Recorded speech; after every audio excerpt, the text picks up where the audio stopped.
all year long. Oh, look at this.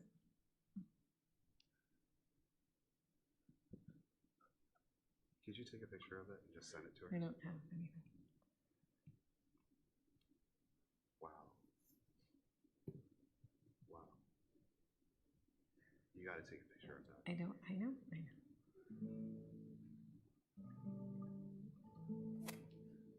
Skippity-doo.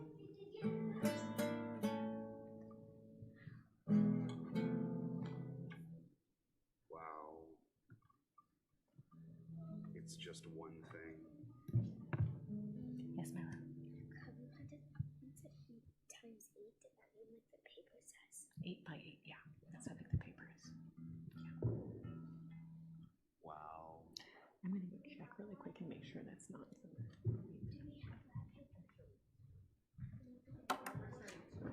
Okay.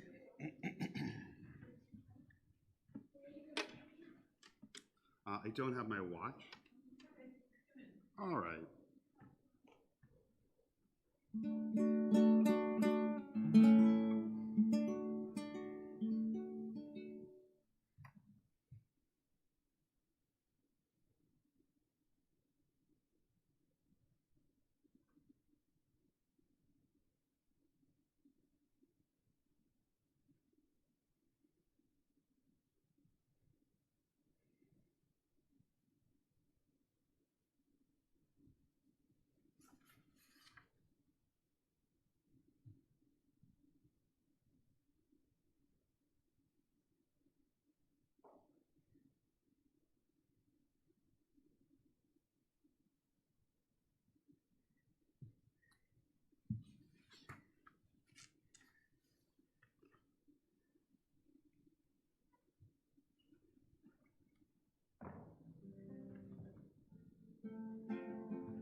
Superstar.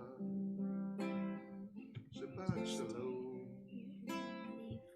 Yeah, because you know the song. Would you like to sing the opening song with us? Yeah. That would be great. You do. Jonah, do you want to help us with the opening song too? We're about to start.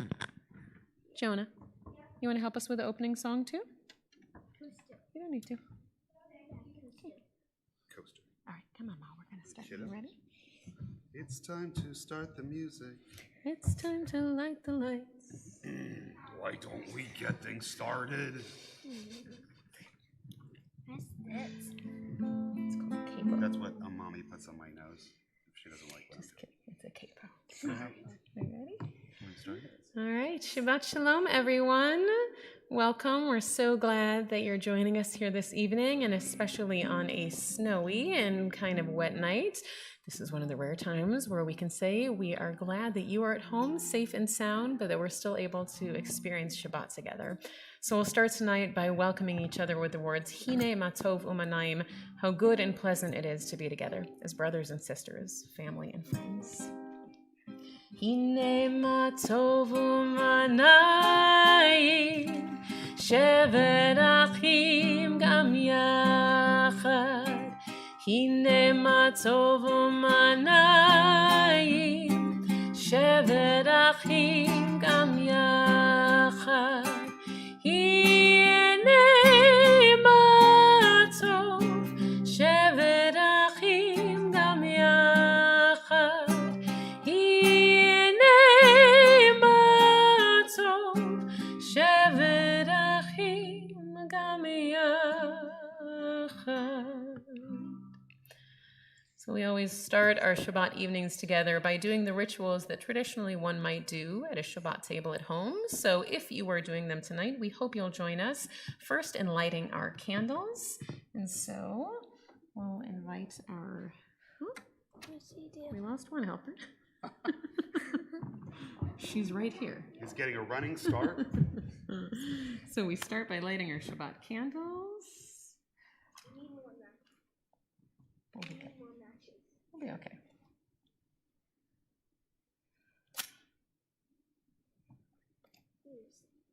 Maybe away from all this. There you go. Beautiful. We watch the flame and we take just a moment to allow that brightness to help us enter into the Shabbat together. Baruch atah Adonai Eloheinu melech haolam asher kidshanu b'mitzvotav v'tzivanu lahadlik ner shel Shabbat. And then, if you have something sweet to drink, we lift our glasses high. Baruch atah Adonai Eloheinu melech haolam borei peri hagafen. L'chaim. And then we have another beautiful challah from Mora Diane. By the way, Mora Diane's Tu B'Shvat cooking class is coming up soon. So if you want to learn some delicious new recipes, then Mora Diane is the one to learn from. Baruch atah Adonai Eloheinu melech haolam hamotzi lechem min haaretz. Amen. Say avon. All right. And then it's a tradition to take an opportunity and bless the people we love at the Shabbat table. And there's a tradition of blessing our children. So we start with our sons, blessing them after Ephraim and Manasseh. Yisimcha Elohim k'Ephraim v'chi Manasseh. May God make you to shine like Ephraim and Manasseh, who led our people in times of great distress. And for our girls, we say, Yisamech Elohim Kasara, Rivka, Rachel, Leah. May you be like Sarah and Rebecca, Rachel and Leah, the matriarchs and the strong women of our people. And then we have a blessing that we all offer to each other, the priestly blessing. Yevarechecha Adonai v'yishmarecha. May God bless you and keep you. Ya'er Adonai panav elecha v'yichunecha. May God's light shine upon you even through this, the darkest part of the year. Yisar Adonai panav elecha v'yasem lecha shalom. May God's countenance be lifted over you. May you be granted with wholeness and with peace. Shabbat shalom. All right, leave some for us. You probably won't. Gianna, you're in charge. Oh.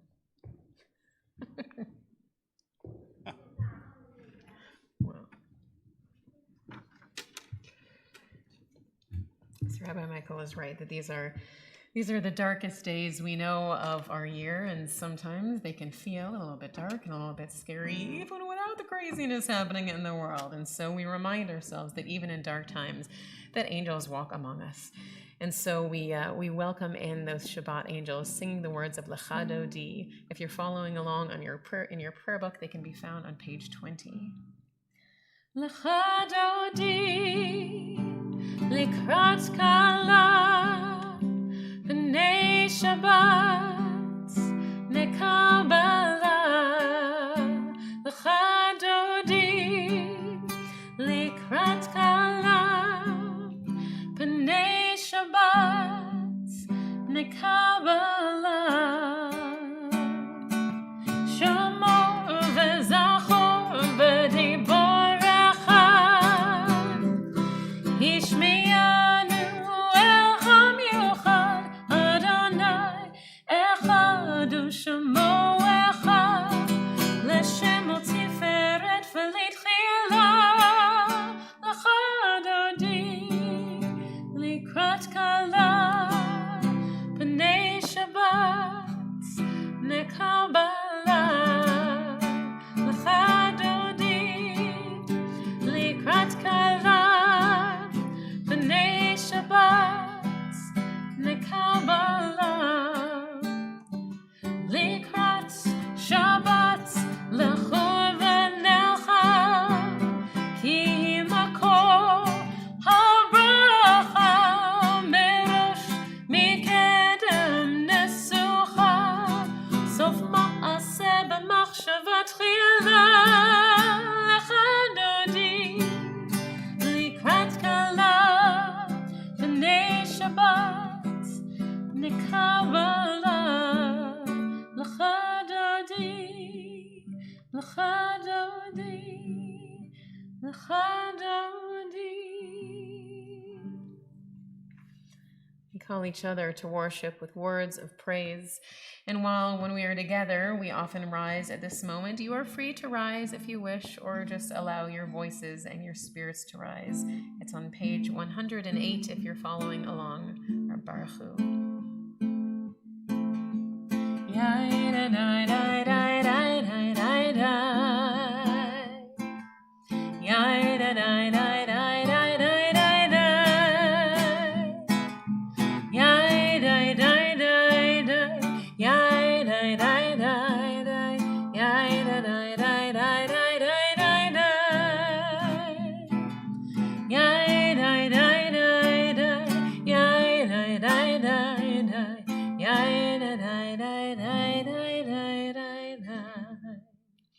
Baruch Hu et Adonai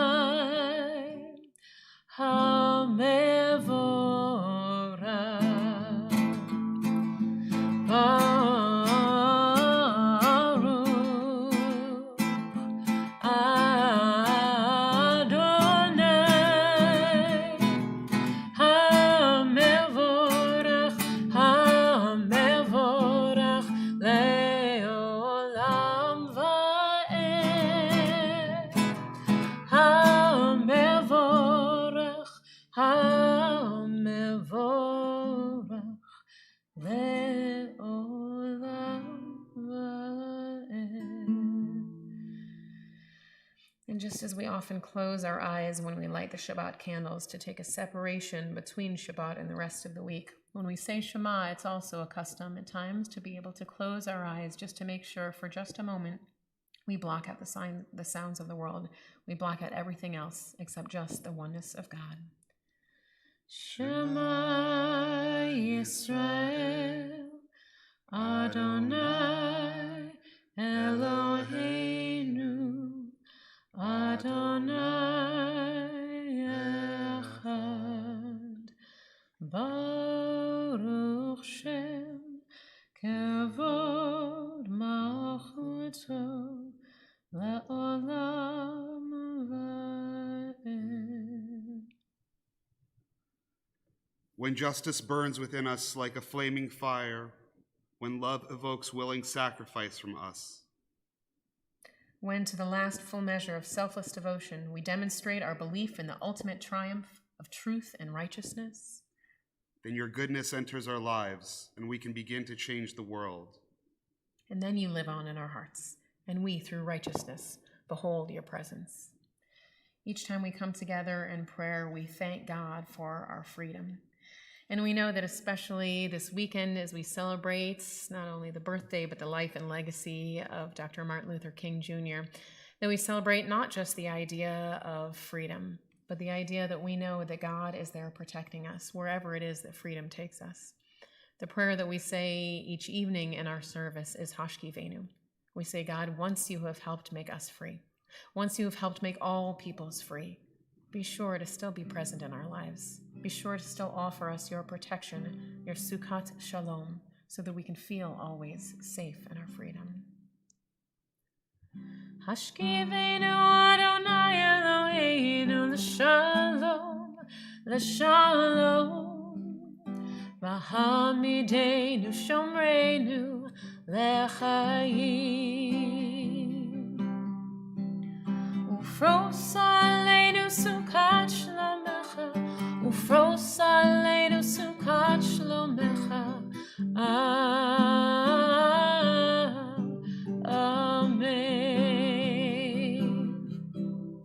Shelter us beneath thy wings, O Adonai. Guard us from all harmful things, O Adonai. Keep us safe throughout the night, till we wake with morning's light. Teach us, God, wrong from right. Hashkivenu Adonai Eloheinu l'shalom, l'shalom, v'hamidenu shomreinu l'chaim.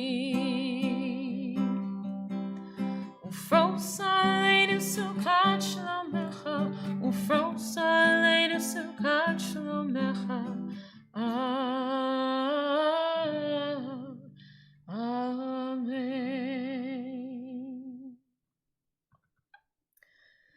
know that this week there are many of us who are feeling nervous, that there are many of us who are feeling a little bit unsure about the week ahead and what it will bring it. And so we remember, we oughtn't pray for what we've never known, and humanity has never known. Unbroken peace, unmixed blessing. No. Better to pray for pity, for indignation, discontent, the will to see and touch, the power to do good and make new. But still, God, we say, Baruch atah Adonai, hamavarech et amo b'shalom. Bless you, God, who's given your people peace. And we sing your song of peace on page 60 with the words of Shalom Rav. Shalom Rav, Yisrael Amcha, Tasim La'olam. Shalom Rav, Yisrael Amcha, Tasim La'olam. Ki eta melech Adon, Lechol Shalom. Ki eta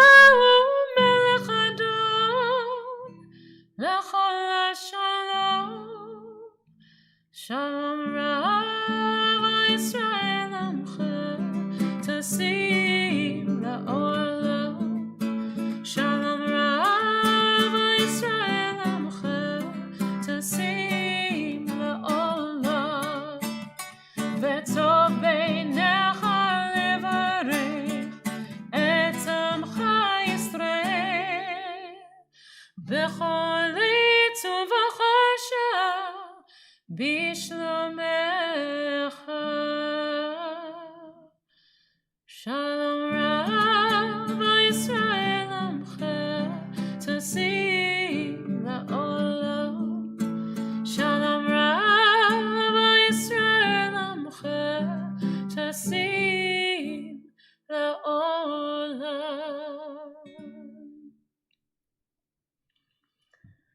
This week in the Introduction to Judaism class, we were talking about prayer. And we were talking about the different things that we do when we pray. And I talked about the idea that we praise God and we thank God and we ask God for things. And we do prayers of creation and redemption and revelation, as Rabbi Michael always says at our B'nai Mitzvah services. But we also know that of all of our prayers, the ones that often seem to be the most meaningful to us are the ones that, in fact, you aren't supposed to say at every single service, but it's the ones that we just have to say. In particular, it's our prayer for healing. So when we say our prayer for healing, which, if you're following in the prayer book, can be found on page 253, we think of all of those in our lives and our families and our communities who are in need of healing prayers. We're thinking tonight of Arlene Alper, of Myrna Cohen, Cheryl Brickman, and Danny Brickman. We're thinking of Gwen Finch and Charles Beach, of Jerry Krause and Meredith Berkowitz, of Tyler Testa. We're thinking of Max Jerome Williams, of Sammy Gamlin, of Philip Cotton. And we're thinking of all of those who are hurting, whose names we may not know. But still, we send our prayers and our thoughts out into the universe, out to God. And we hope that God hears them and brings healing and peace to all of those who need it.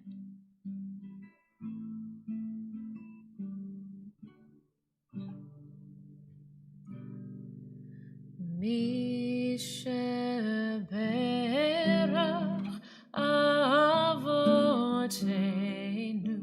mekor habracha leimotenu.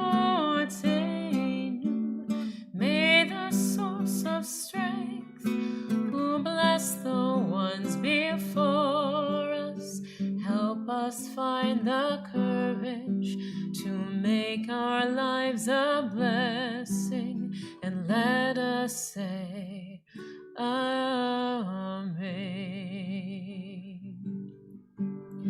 Mi sheberach imotenu mekor habracha lavotenu. Bless those in need of healing with refuah shlema, the renewal of body, the renewal of spirit, and let us say Amen.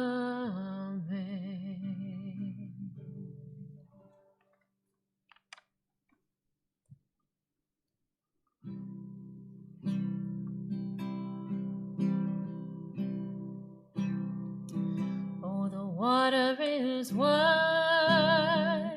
I cannot cross on, and neither have I wings to fly.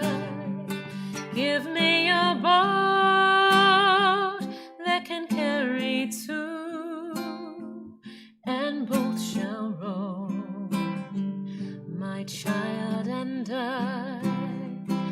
Adon olam asher malach b'terem kol yetzer nivra le'en nasa v'chefso kol azay melech shamo nikra.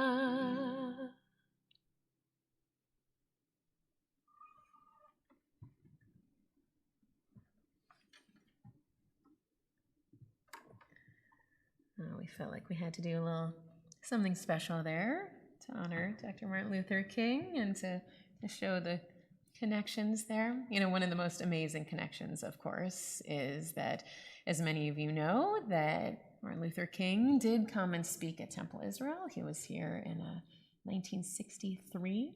Between the High Holy Days, which for those of you who are Shabbat regulars, you know that Shabbat is not necessarily the most popular Shabbat, but there were a lot of people who came to hear him speak, even though it's one of those talks that really people don't know about very much. People hear of some of his other speeches, but by 1963, he had already given his I Have a Dream speech, and that year he gave something like 350 speeches around the country. So maybe that's why people don't know much about the talk at Temple Israel. Though I think that sometimes when we remember back to those times, and I'm saying we generally, because I was not born in 1963, but when we think as a people and as a country about Martin Luther King, sometimes we forget that he was not universally admired by so many people as he is today. While there were obviously many people who agreed with him, there were so many people in our country who thought that he was taking us in absolutely wrong direction, that he was fighting for the wrong thing, that he was pushing us and he was going to make things in our country worse. And there was also a huge contingency of people that didn't think he was doing enough. They didn't think he was pushing things far enough. And I can only imagine what it would have been like to have such an incredibly important message and listen and realize that people were not listening, realize that people were not able to hear you out. And I will tell you that recently I have been sort of reading again some of the things he wrote. And some of them, my friends, I think probably are worth all of us rereading today. In Stride Toward Freedom, he writes about the principles of nonviolence, and he talks, and you all know I don't really like to write things down, but I had to write these down to make sure I said them correctly, because he said, nonviolence seeks to win friendship and understanding. Nonviolence seeks to defeat justice, not people. Nonviolence recognizes that evildoers are also victims. Nonviolence chooses love instead of hate. Nonviolence love does not sink to the level of the hater. Love restores community and resists injustice. Nonviolence recognizes the fact that all life is interrelated. Whew. My friends, those are good teachings, and teachings that I think many of us in these difficult and dark times would do well to listen to, particularly in these days where we seem that we are torn as a country now more than ever. But we know that for Martin Luther King, that there were many people who were not able then, and now as well, to be able to hear those messages. And it's a theme that, in fact, we see reflected in this week's Torah portion. This week's in the Torah portion, Moses has an equally important and amazing message that he wants to share with the people of Israel, because God has told Moses that God is going to free the people. And so Moses is thrilled, and he tells the Israelites, he says, guess what? You are going to be freed, and I'm going to take you to freedom in the land of Israel. And you know what they say to him? They say, They're really not all that interested. Maybe they just don't believe it. But they are not wooed. They are not thrilled. They are not able to hear what he has to say, even though his message is so amazing and so important and so powerful. The Torah tells us that the reason that the Israelites couldn't hear Moses' message is because they were experiencing something called kotzer ruach. And kotzer, the word means limited or shortened. And ruach means breath. So Rashi, the great medieval commentator, and Rashi always likes to see the pshat, he likes to see the most simple explanation possible. So he says, okay, if they're experiencing kotzer ruach, that means their limited breath, that means that physically they could not breathe.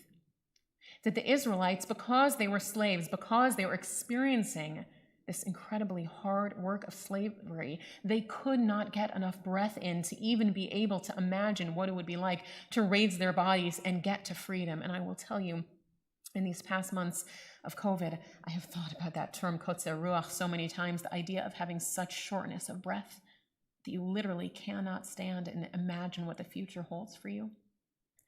And even for those of us who have not physically experienced COVID directly, we still know that feeling, that crushing feeling that you can't leave your house, that you can't do anything, and it can truly make you feel as if you cannot breathe enough to be able to take another step.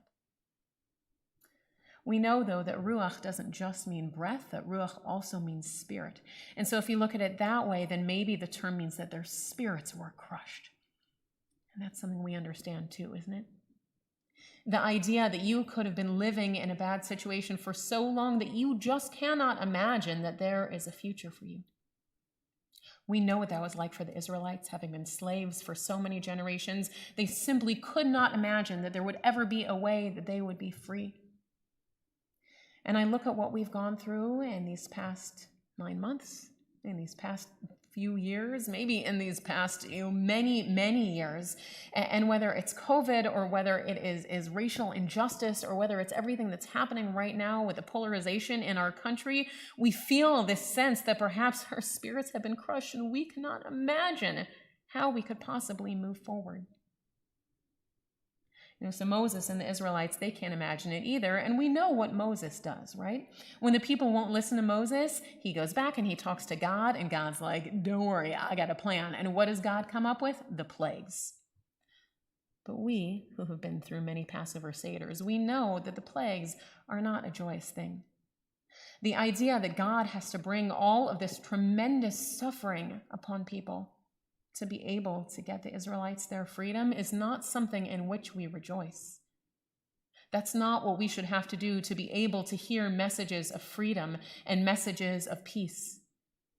We wish in the Moses story that things could have gone differently. But I think that perhaps if you look at what kotzer ruach means, maybe one other way, that there is another option. You see, kotzer, this word that I said, means shortness or limited. It could also mean like abated, right?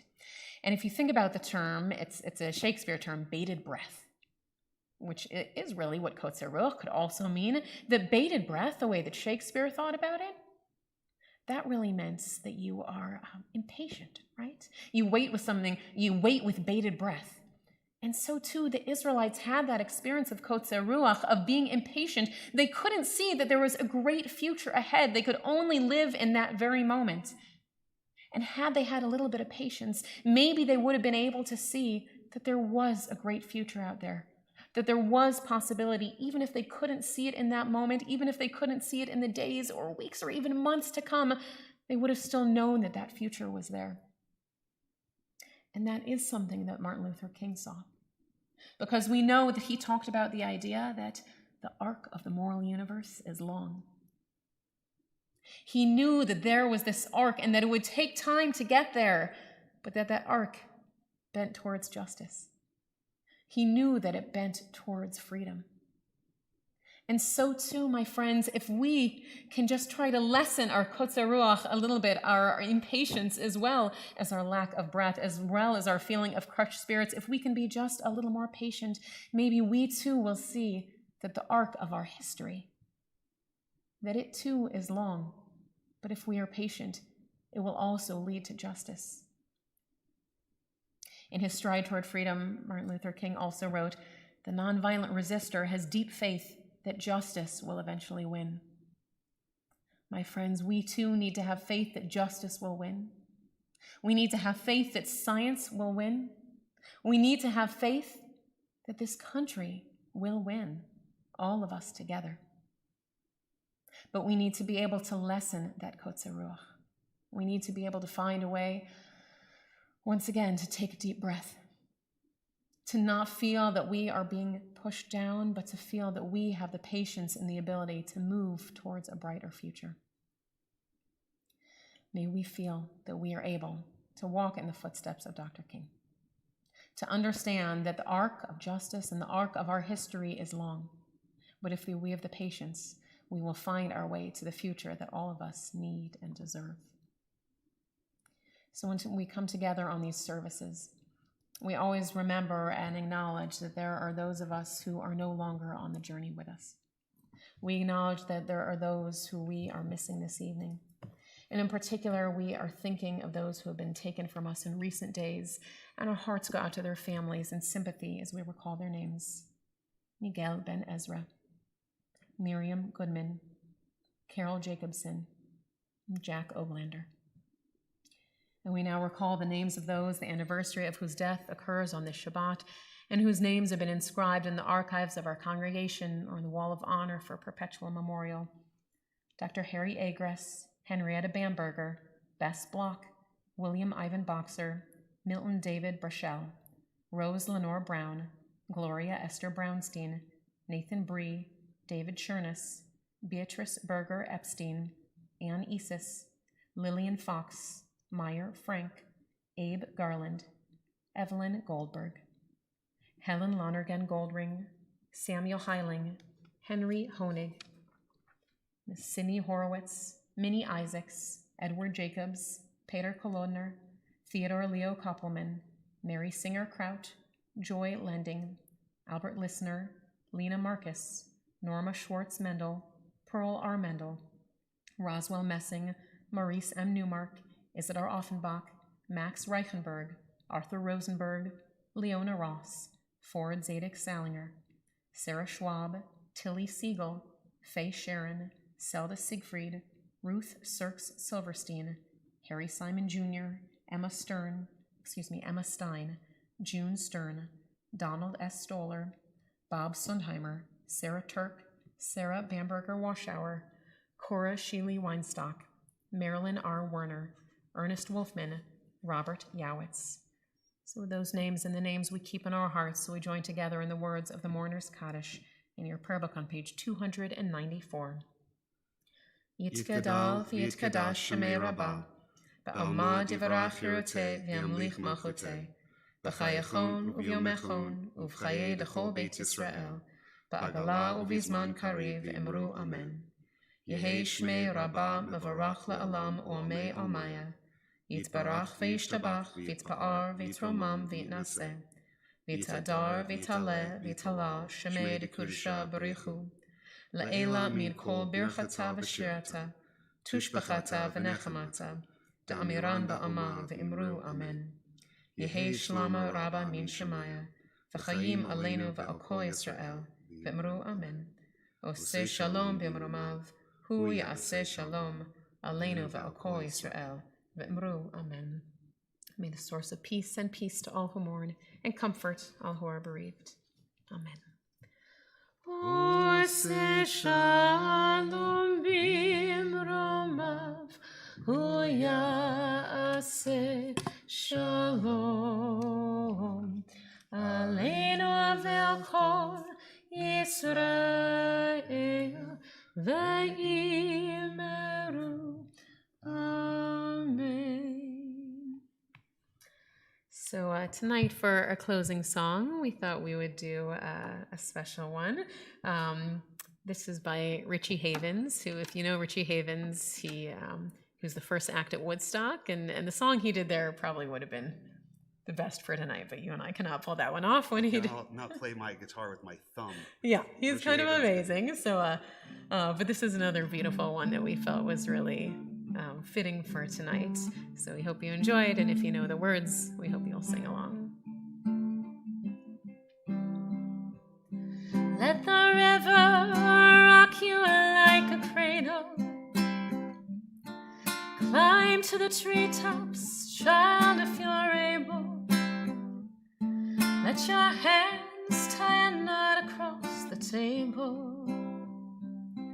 Come and touch the things you cannot feel, and close your fingertips and fly where I can't hold you.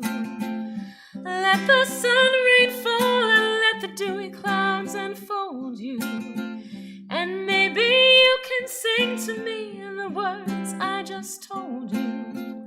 If all the things you feel ain't what they seem, well, don't mind me, 'cause I ain't nothing but a dream.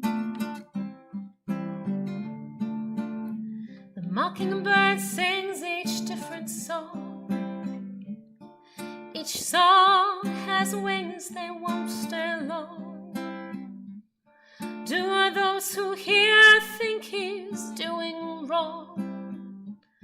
When the church bell tolls its one-note song, and the school bell is tinkling to the throng, come here where your ears cannot hear, and close your eyes, child, listen to what I'll tell you. And the song that I am singing may disturb or serve to quell you.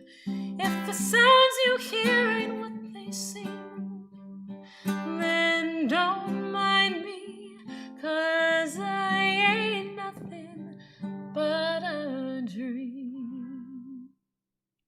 Shabbat shalom, everyone.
And just as we often close our eyes when we light the Shabbat candles to take a separation